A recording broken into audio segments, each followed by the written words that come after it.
Hi hello അസ്സാം വലൈക്കും നമസ്കാരം. Welcome back to my YouTube channel. എല്ലാവർക്കും സുഖമെന്ന് വിചാരിക്കും കേട്ടോ. എനിക്കും സുഖം തന്നെയാണ്. അപ്പോൾ ഇന്ന് അടിപൊളിയായിട്ടുള്ളൊരു വീഡിയോസാണ് കേട്ടോ. അപ്പം നമ്മൾ രാവിലെ തന്നെ ബ്രേക്ക്ഫാസ്റ്റ് പെട്ടെന്ന് ഉണ്ടാകാൻ വേണ്ടിയിട്ട് മാഗിയാണ് ഉണ്ടാക്കുന്നത്. അപ്പോൾ അതിന് വേണ്ടി കുറച്ച് ഗ്രീൻ പീസൊക്കെ വെള്ളത്തിലിട്ടിരുന്നു. അതുകൂടെ എടുത്ത് ഉള്ളിയൊന്ന് വഴറ്റിയതിന് ശേഷം നമ്മൾ വെളിച്ചെണ്ണ ഒഴിച്ചു കൊടുത്തിരിക്കണം കേട്ടോ. അപ്പോൾ ഒന്ന് എണ്ണയിൽ വഴറ്റിയതിന് ശേഷം അതിലേക്ക് മാഗി മസാല ഇട്ട് കൊടുത്തിട്ടുണ്ട്. അത് എണ്ണയിലൊന്നും കൂടെ ഒന്ന് വറവ് മണം വരുന്നത് വരെ ഒന്ന് വഴറ്റിയെടുക്കുന്നുണ്ട്. അതിന് ശേഷം നമ്മളതിലേക്ക് തിളപ്പിച്ച് ഊറ്റി വെച്ച മാഗിയാണ് ഇട്ട് കൊടുക്കുന്നത്. അപ്പോൾ അത്യാവശ്യം വെന്തിട്ടുണ്ട്. നമ്മൾ തിളപ്പിക്കുമ്പോൾ തന്നെ ഒന്ന് വെന്ത് കിട്ടുമല്ലോ.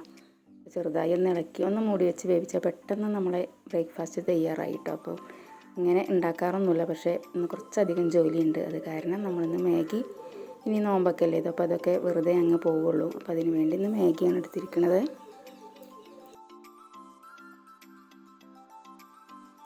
അതിനുശേഷം നമ്മൾ 2-3 ആഴ്ച എടുത്ത് വെച്ച പഴത്തൊലി ഉണ്ടായിരുന്നു കേട്ടോ. ഒരു ജാറിൽ എടുത്ത് വെച്ചിരുന്നു. അപ്പോൾ അതൊക്കെ നന്നായി ആയിട്ടുണ്ട്. വെള്ളത്തിലേക്ക് ഒഴിച്ചിട്ട് വെക്കുകയാണ്. അതിനുശേഷം കുറച്ച് ചാരം കൂടി ഇട്ട് കൊടുത്തിട്ടുണ്ട്. പിന്നെ നമ്മൾ കുറച്ച് കഞ്ഞിവെള്ളം ഒഴിച്ച് കൊടുത്തിട്ടുണ്ട്, പുളിപ്പിച്ച കഞ്ഞിവെള്ളം.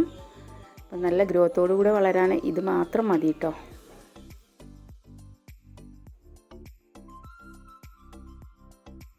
നമ്മൾ വെണ്ടയ്ക്ക മുളച്ച് പൊന്തിയിട്ടുണ്ട്. അവർക്കും ചീരക്കും അതുപോലെ നമ്മൾ മുകളിൽ ഡ്രാഗൺ ഫ്രൂട്ടിൻ്റെ തൈകൾക്കൊക്കെ ഒന്ന് ഒഴിച്ചു കൊടുത്തിട്ടുണ്ട്.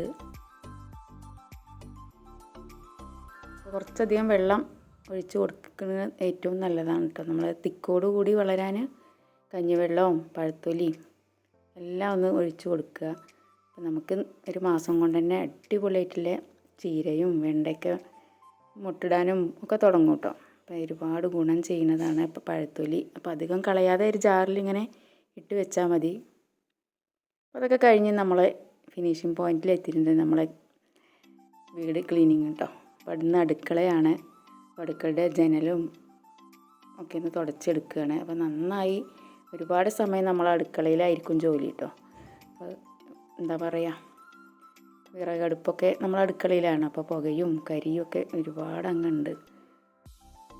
ഓരോ പ്രാവശ്യം തുടക്കുമ്പോഴും നമുക്ക് കരി നിറയെ കിട്ടുന്നുണ്ട് കേട്ടോ, പുക. അതുപോലെ പൊടിയും, പുറത്തെ പൊടിയും അതുപോലെ വീടിൻ്റെ അകത്തെ കരിയും എല്ലാം കൂടെ 2-3 മണിക്കൂർ സമയം എടുത്തിട്ട് തന്നെ നമ്മളിത് തുടച്ചെടുത്ത് കാണുമ്പോൾ നല്ലൊരു ഭംഗിയാണല്ലേ.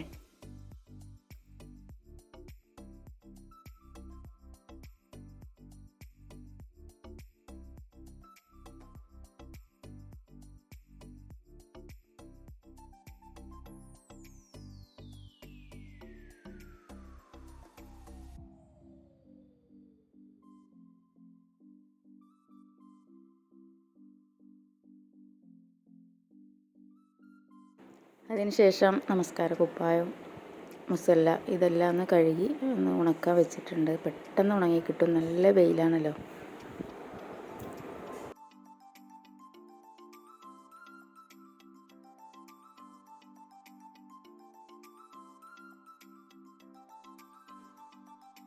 അതൊക്കെ കഴിഞ്ഞ് നമുക്ക് കുറച്ച് ചക്ക കിട്ടിയിട്ടുണ്ട്. അതുകൂടെ ഒന്ന് അടിപൊളിയായിട്ടുള്ളൊരു കൂട്ടാൻ ഉണ്ടാക്കുകയാണ്. അതൊക്കെ അരിഞ്ഞെടുത്തിട്ടുണ്ട്. അപ്പോൾ നമുക്ക് നാളെ നോമ്പാണല്ലോ. നമ്മൾ നോമ്പിനൊന്നും ഒരുപാടങ്ങ് ഇതേപോലെ കൂട്ടാനൊന്നും നമുക്ക് കഴിക്കണം എന്നുണ്ടാകും, പക്ഷേ കഴിക്കാൻ തോന്നില്ല കേട്ടോ.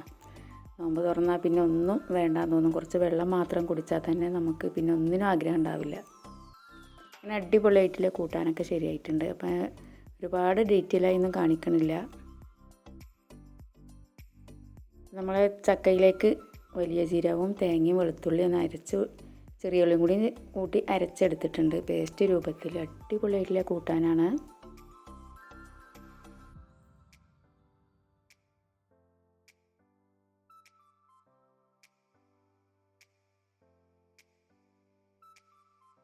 അപ്പോൾ ജോലി തിരക്കിൻ്റെ ഇടയിലും നമ്മൾ ബീഫ് കറിയും ചക്കയും റെഡി ആയിട്ടുണ്ട്. വീഡിയോ ഇഷ്ടപ്പെട്ടു എന്ന് വിചാരിക്കുന്ന പുതിയൊരു വീഡിയോ കാണും വരെ എല്ലാവർക്കും എൻ്റെ ഹൃദയം നിറഞ്ഞ നമസ്കാരം.